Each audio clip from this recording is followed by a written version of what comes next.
Bonjour à tous et bienvenue dans ce premier tutoriel qui a pour vocation de vous présenter les nombreuses fonctionnalités du portail Self-Deploy. Dans cette section, nous allons traiter de la création d'instances. Et l'une des forces de Self-Deploy est de pouvoir déployer des machines virtuelles ou instances en un temps record. Comptez moins de 5 minutes. Alors que ce processus est d'ordinaire long et laborieux pour les entreprises. Qu'est-ce qu'une instance? Une instance est un serveur virtuel hébergé chez nos fournisseurs, par exemple Amazon, Microsoft ou OVH, qui permet aux entreprises de déployer leur environnement de test ou pré-prod sur le cloud. Voyons à présent comment paramétrer et lancer une instance en moins de 5 minutes. Deux manières vous sont offertes pour créer une nouvelle instance. Vous pouvez cliquer sur le bouton Launch, Add a New Instance,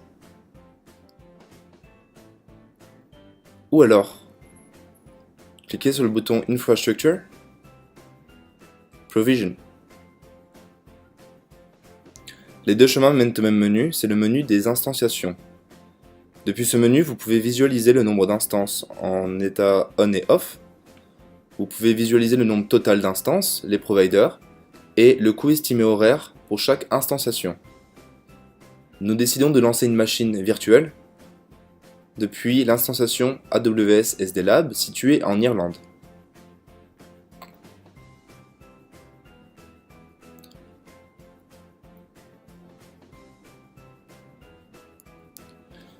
Huit étapes de configuration sont nécessaires pour lancer votre machine virtuelle. La première étape est celle de la sélection d'images. Plus connue sous le nom de AMI sur AWS, les images sont des templates ou blueprints configurés avec des OS ainsi que d'autres logiciels qui vont former l'environnement d'opération des instances. Ces images peuvent être privées ou publiques. Choisissons dans notre test l'image CentOS Linux 7. Cliquez sur Suivant. Ici, nous devons configurer la nature de notre instance. Nommez votre machine virtuelle pour la retrouver plus facilement plus tard dans le menu des instances. Nous la nommerons machine virtuelle tuto. Choisissez le nombre d'instances que vous souhaitez déployer. Sachez néanmoins que le nombre maximum est limité à 10. Dans notre cas, nous allons choisir une seule. Sélectionnez le type de votre instance en fonction de la vitesse CPU et de la RAM souhaitée. Sachez que tous les types d'instances d'Amazon Web Services sont disponibles via Self-Deploy. Vous pouvez avoir davantage d'informations une fois votre machine virtuelle, le type de votre machine virtuelle choisi. Prenons une machine de type T2 Micro. Vos informations sont affichées ici, avec la vitesse CPU et la vitesse RAM. Amazon EC2 utilise le chiffrement de clés publiques pour chiffrer et déchiffrer les informations de connexion avec votre machine virtuelle. Sélectionnez alors la paire de clés adaptée à l'utilisation sécurisée de votre instance. Choisissons par défaut la paire de clés de Monsieur Claden. Libre à vous ensuite de rajouter une description pour mieux situer votre machine virtuelle à l'avenir.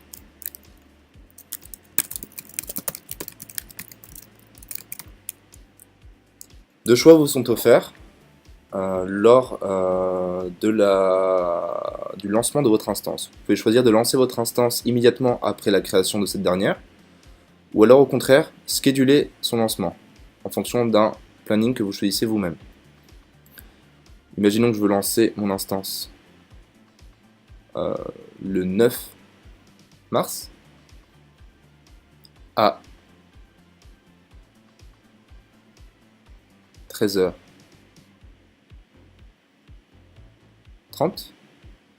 Voilà, mon instance ne sera pas lancée avant le 9 mars à 13h30. Je peux choisir aussi de le lancer immédiatement après création. Le même procédé existe pour la destruction de l'instance. Si je choisis de ne pas la détruire automatiquement, je sélectionne Never. Sinon, je peux scheduler sa destruction. Dans notre cas, nous allons jamais la détruire et la créer immédiatement après le processus de création. Cliquez sur Next. La partie environnement vous permet de paramétrer vos réseaux et de choisir une zone de disponibilité pour votre machine virtuelle, sachant qu'il s'agit d'une sous-zone de votre zone d'instanciation. EUWest 1A, EUWest 1B, EUWest 1C. Vous pouvez choisir ces sous-zones en fonction de l'endroit où vous voulez lancer votre instance, de la proximité et des paramètres de sécurité. Choisissons la zone 1A. Paramétrez vos fonctionnalités réseau, VPC. Choisissons RBE VPC, LBN DFSD. Choisissez après un sous-réseau de LBN DFSD en fonction de votre hiérarchie des réseaux dans votre entreprise. Prenons Public Subnet. Ensuite, choisissez des groupes de sécurité ou firewall. Prenons le défaut. Si vous souhaitez garder la même adresse IP lorsque vous passez d'un statut on à off avec votre machine virtuelle, choisissez une élastique IP préétablie. Dans notre cas, nous allons choisir automatiquement ces paramètres. SafeDeploy se chargera de remplir ces paramètres de la manière la plus optimisée possible. L'étape Role vous permet de choisir votre stack applicative qui sera loadée sur votre instance après sa création, en fonction de votre besoin. Vous pouvez ainsi choisir plusieurs rôles. Je décide de choisir comme stack applicative Base et MySQL. Cliquez sur Next. Vous pouvez rajouter des volumes aux routes, les nommer et les supprimer. Gardez en tête qu'un volume supplémentaire coûtera forcément plus cher. Vous pouvez visualiser le coût mensuel estimé de votre instance en haut à droite de votre menu Self-Deploy dans Total Monthly Cost. Notez également que vous aurez l'opportunité de rajouter des volumes supplémentaires une fois votre instance créée. Nous allons rajouter un volume. Nous allons appeler volume 1 sur la racine dev SDF de type standard avec 100 Go. Regardez bien le coût qui va évoluer. On passe à 14 $ USD par mois, estimé.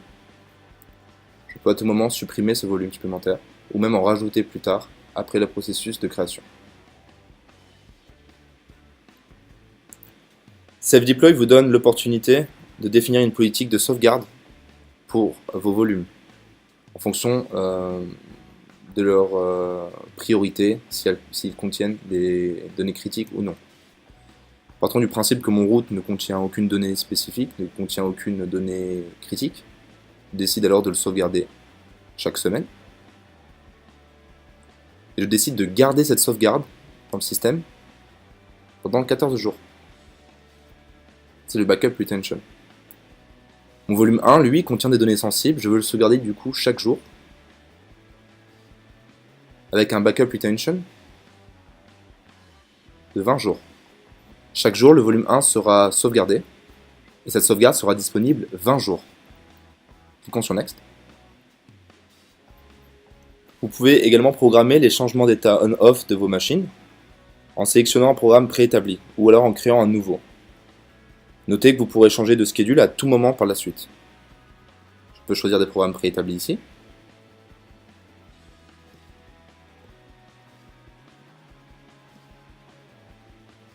Ou alors je peux choisir de créer mon propre programme.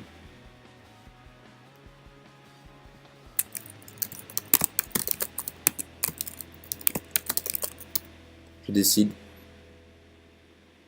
la machine sera en on du lundi 8h au mercredi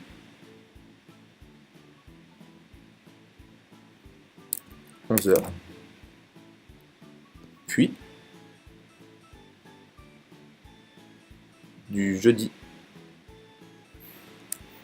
11h au samedi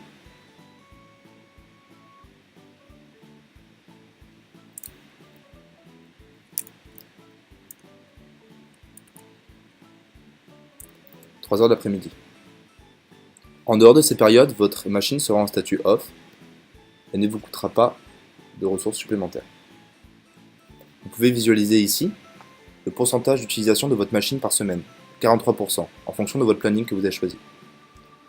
Dans notre cas, nous allons désactiver le planning. La machine sera toujours en on après création. sauf si action manuelle pour l'arrêter. Cliquons sur Next. Le sommaire vous donne un récapitulatif de votre commande. Une fois vérifié, vous pouvez désormais envoyer une demande de validation à votre supérieur. C'est une demande qui aboutira à la création immédiate de votre instance si elle est validée. Vous vérifiez ici le coût horaire estimé de votre instance, le coût mensuel estimé de votre instance, les providers, la région du provider, les zones de disponibilité, quel type de machine vous avez choisi, et les volumes. Schedule plan none, car je l'ai désactivé auparavant. Si toutes ces informations sont justes, cliquez sur Send Request, ou revenez à l'étape précédente pour les corriger.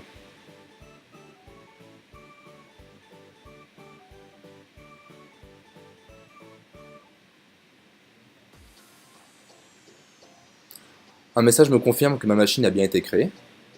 Elle doit attendre à présent l'approbation de mon supérieur pour valider la création.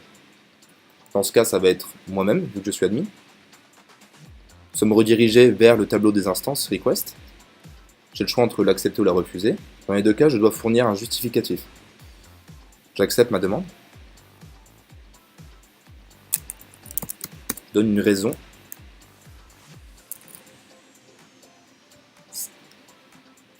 Ça y est, mon instance a été approuvée, est en cours de création et sera en ligne dans quelques minutes. Vous pouvez à tout moment la retrouver depuis le menu Instance dans Infrastructure.